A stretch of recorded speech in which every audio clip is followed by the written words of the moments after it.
Sunday Surefire Podcast. I'm your host, the Commish. Joining me today is the co-host, Aaron Downtown Brown, Hey, hey. and the other co-host, Ethan Weaver. Kamish, how we doing? Doing good, boys. Doing good. We have Thanksgiving Day football to talk about today. Thanksgiving, as we know, one of the best holidays on the calendar. I'd argue it is the best holiday on the calendar. You got family, you got friends, you got football. What else could you need? The holidays season is officially here. And with that, I mean, holidays can be a little stressful. Sometimes you need a little bit of extra money in your pocket to make ends meet with, Christmas and Hanukkah and all that stuff coming up. So, like, let's just get some money in your pocket here tonight, folks. We're talking some DFS captains lineup in a Thursday. I'll say an expanded Thursday night field, where usually we talk about one game going on Thursdays. There's three Thanksgiving Day football games to discuss, and so we'll do that. We'll talk to you about the DraftKings salary cap lineups that they run each and every week. This field's a little bit bigger for, like I mentioned, there's more games going on, and then we'll talk about one parlay that each of us have for Thanksgiving Day that we think can put some more money in your pocket, folks. So buckle up. Let's dive into it. As always, we start with our bullish buys, which are the expensive players that are worth paying up for. Ethan, lead us off, brother. Who are you paying up for on this Thanksgiving Day? I'm paying up for Josh Jacobs at a price point of $7,000. He's just been an absolute workhorse this year. Miami allows the third most points per touch to running backs. Jacobs has cleared 75 yards in the last 5 games, 6 touchdowns in the last 4 games. I expect that to continue. Jacobs is just on a tear lately, and he's the third highest price point on the slate. So you save a little bit of money not going for A-Chain or Gibbs. So I like Jacobs this week.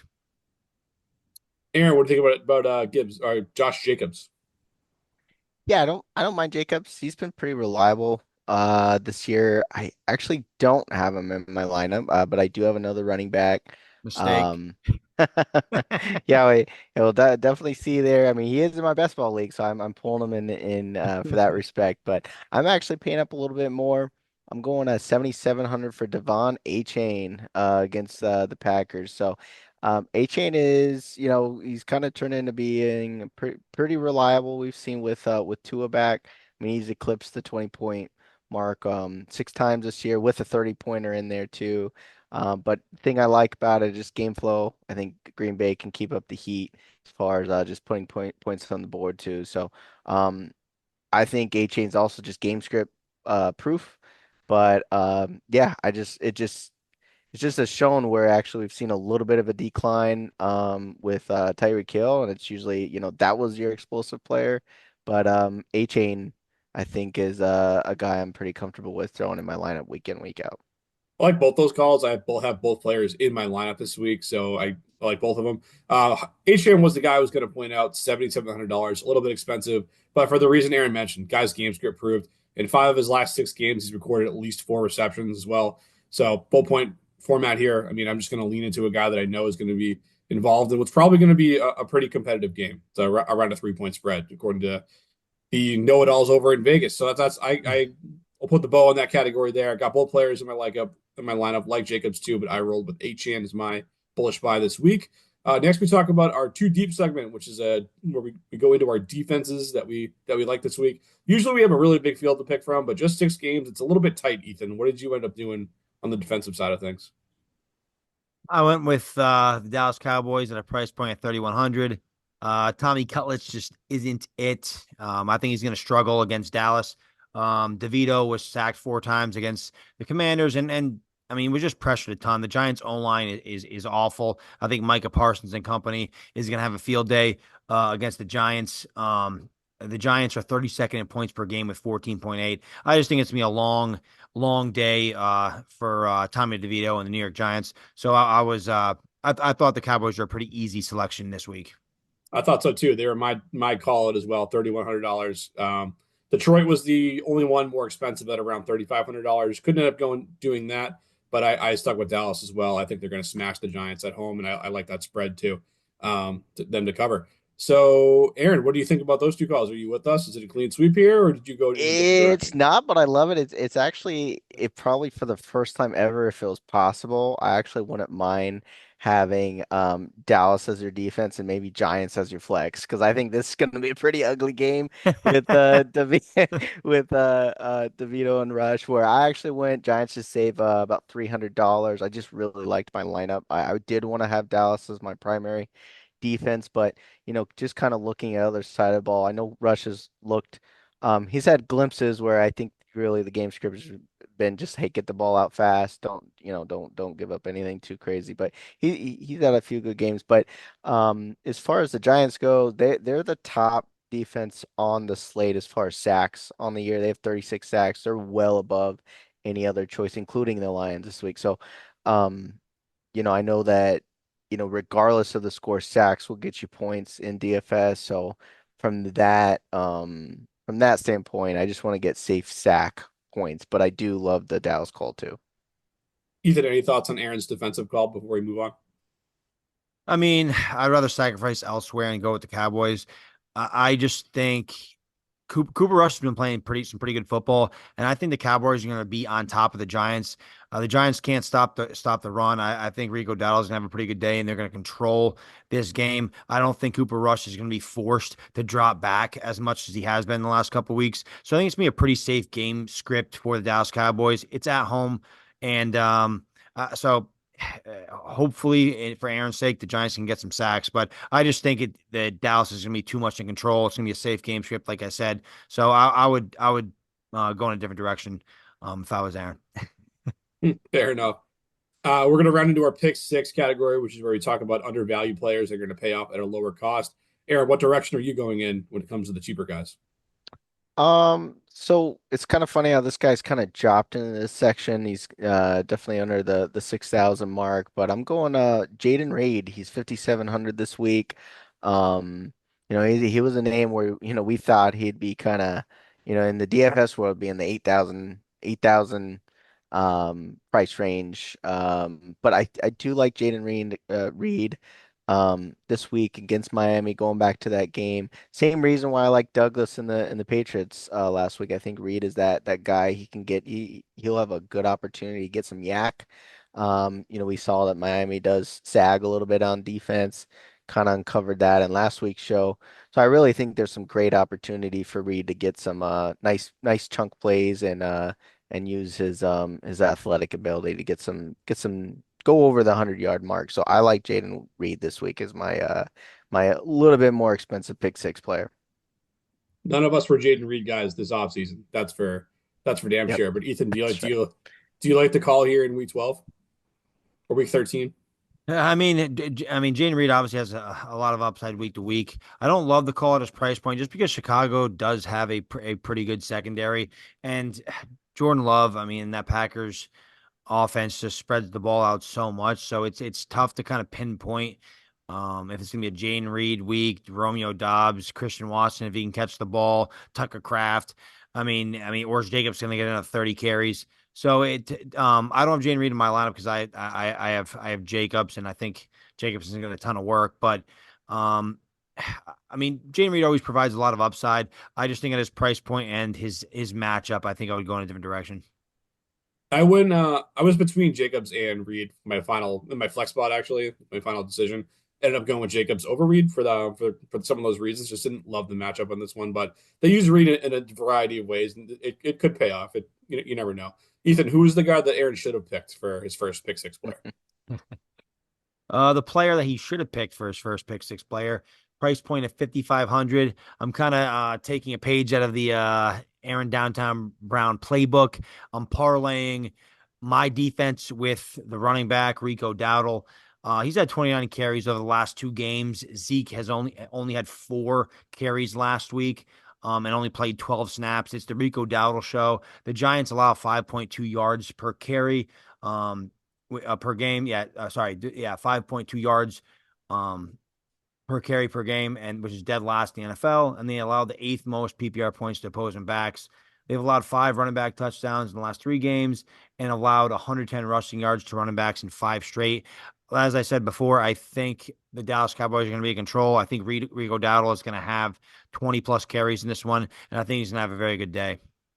Love that call. When I put this lineup together, the first thing I did was put Rico Dowdle in my lineup. So he was definitely one of the guys I wanted to highlight here for $5,500. And well, the easy thing about these DraftKings lineups sometimes, guys, is like we do a good job here giving you guys analysis and players that we like for different reasons and all that. But they do also give you the matchups on there that each player is going against and how that defense does against that particular position. There's not a lot of green out there this week, guys. I'm sure you guys noticed that too. There's not a ton of slam dunk plays. This was one of the only ones out there where you're like, okay, this guy's a starting caliber player.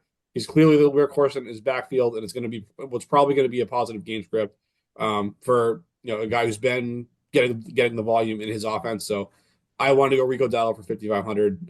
Just couldn't get away from that. Aaron, give me your thoughts on Dowdle, and then give me your second player. Yeah, I don't mind Dowdle. I actually don't have him in my lineup, but I think we did call that out last week, as well, that, Giants, they give up yards on the ground, right? They have the highest missed tackle rate. So can't go wrong just playing a great matchup. Like I said, I think it's just going to be kind of an ugly game in general. Um, Dallas hasn't quite shown they have a run game the last few weeks. Even, like I said, you got a great matchup, so it's your kind of your chance to play it anyway. But yeah, I don't hate it, but I'm actually, for my next pick six player, I'm going with another wide receiver. With the Bears, I'm going 5,600 with DJ Moore. For 5,600. Just came off of another solid week. Six catches, 106. Keenan Allen was having a great game too, but DJ Moore kind of had that sneaky game and came down with a touchdown as well. Seven receptions the week before in week 11. Definitely looks like the Bears are getting more the ball a lot more.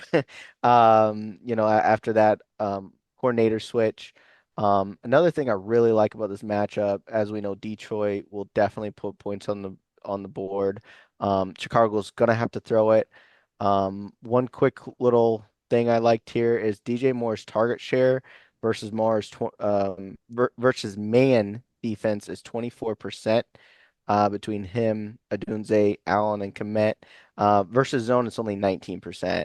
And Detroit is one of the top defenses in the league that plays man defense, which is not it's actually not very common in the league. They played about 41% of the time. Rest of the NFL's average is about 20%. So, just like that little tidbit where, hey, they're going to play man, statistics show they're going to throw to Moore, and he's getting more involved in the offense. So I went more for 5,600.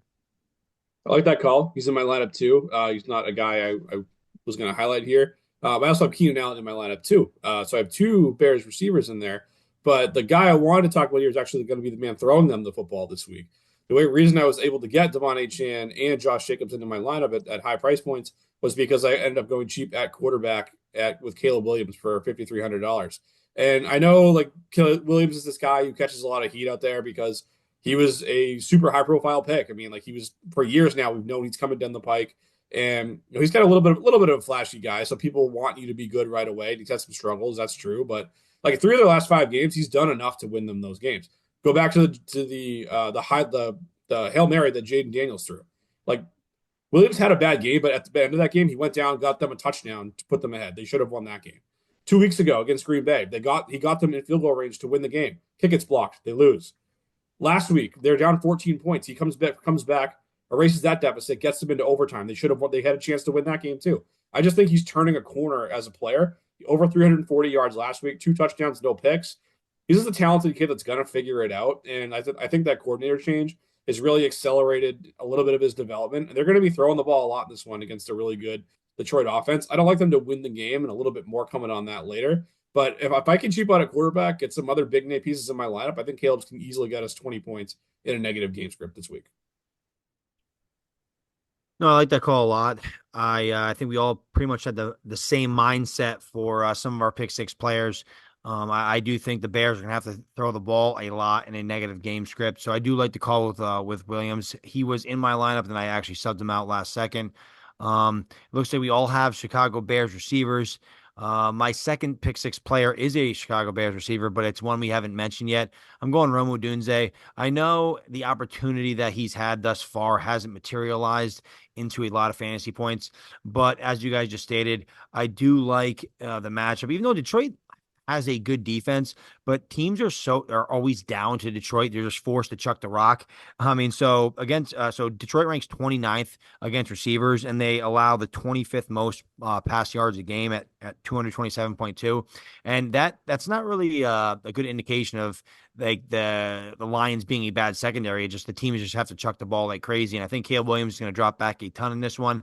Rome Odunze has had 10 targets the last 2 games, and hopefully this is the game where kind of Odunze has a mini breakout. So I think we all have the same mindset here. Detroit fifth most PPR points to wide receivers this year. So um, I'm taking a shot at Rome Odunze at a price point of only $5,000. Okay, well, it's kind of the same logic, so you can't knock it for sure. I think him and Allen are pretty much within $100 of each other. So Yeah, Allen's 51. yeah, so nice and cheap. Just kind of pick your flavor there. Rome's been running the snaps as well, over 80% of snaps for most of the most recent chunk of the season. Well, But let's isn't talk Allen a about tight end now though? He's getting pretty dude. heavy. Like I'm telling you, I texted you during, and this is rich coming from me of all people, but I'm looking at Keenan Allen out there running routes, and I'm like, holy shit, who's this Bears tight end that that's catching all these passes? And they say, oh, Keenan Allen comes down with another grab. I'm like, that's Keenan Allen. Like Keenan Allen was a rail when he was out in LA. Now he's been in the Midwest eating chili or something. That's right. He's putting on all this weight like crazy. I'm like, oh my god, this guy's gonna be the most athletic tight end of all time. But yeah, again, far be it for someone like me to bring that up on anyone else. But there we are. There we are. That's in the ether now. But okay, so let's keep going here. Let's get some parlays in there. Let's get our own chili cooking here with some spicy parlays that just like that, even easier than a DraftKings lineup. Put some money in your pocket. I know mine is the lowest amount of the three of us here, so I'll just toss mine out first. I'm going Cowboys -2.5. Lions -7, and the Packers on the money line. Mashing those three picks together, it comes out with plus 315 for you. So 3 extra money real quick if you want. Again, Cowboys -2.5, Lions -7, Packers money line. Someone tell me what they think about that and tell me why I didn't bet enough. You know, it's funny. I'm kind of with my hot take, ours can almost exist with each other with almost completely opposite because I noticed you kind of move the spreads a little bit. So I don't mind it. The one that conflicts is the Packers money line because my hot take is it's a little spicy. It's actually um out of the day games, both away teams covering. So this is a kind of a tall ask for the Bears to cover 10 points. But you know, they can step up as far as their defense is concerned. It could be I'm kind of hoping for them to cover the 10 points, but Bears to cover 10, Giants to cover 3.5 points, and I have the Miami money line, and that's actually plus 800. So I haven't been much of a spread guy this year, been more of the props. I want to go mainstream today, but I'll definitely throw some prop bets in our Discord as well. But that juicy little parlay will give you a plus 800 odds. Juicy. I think I do like the call with Dallas -2.5. I believe you said Detroit -7. I mean, Detroit taking them on the spread has been money all year, but Miami has been playing some pretty good football, so picking the Packers scares me a little bit. But I mean, I feel like that's kind of a pick 'em game anyways. The Packers are at home, so I don't mind leaning that way. Um, and Aaron, you have Miami on the money line, you said, I in do. yours? I do. Okay, I so always like one little thing. I always love taking the underdog as my very last bet because it makes it a lot more exciting to see if that one's gonna hit. it leads to a lot more losses. That's right. At least it uh, gives you a little suspense. yeah. So I guess I'll change the tune a little bit. I have a bunch of props here. So mine starts out with my bullish buy, Josh Jacobs, over 71.5. He's hit this in 5 straight. Jamison Williams over 47.5 receiving yards, and then Rico Dowdle over 60 rushing yards. And that gives you a plus 436. So I think these are all I mean, they're pretty much all locks. So you tell me if you agree. The only thing, your only mistake there was not putting an anytime touchdown next to Rico Dowdle. Yeah, I probably should. I would really juice it up. Juice it. Yep. But hey, I'll take the plus 436. That's some decent return there. Yeah, you'll 4x your money. I mean, especially for those who, maybe it's been a tough gambling year for some people out there. You never know. Like, just take the 4x. Take the 4x. I wasn't mentioning any names, but take the 4x if you can get it anywhere, folks. No matter how good you are gambling, 4x. You guys have some spare change? I gotta put some money on this. It's the holiday season. Maybe someone can toss Ethan a few bucks to toss into his DraftKings account, but it's a fun time of year, folks. The home stretch of the season is coming. Redraft season's obviously in full swing, coming down to the end. But we are going to take a little bit of time in the near future, here to talk about the 2024 rookie class and talk about just kind of like if the draft was what it was, consensus kind of settled in, and that's what a lot of drafts went on. But what we're going to give ourselves a do over here and say, knowing what we know right now with 12, 13 weeks of NFL data, what would we do in a redraft? So we'll redraft the 24 class the next week or two, and we'll make sure we get that up there.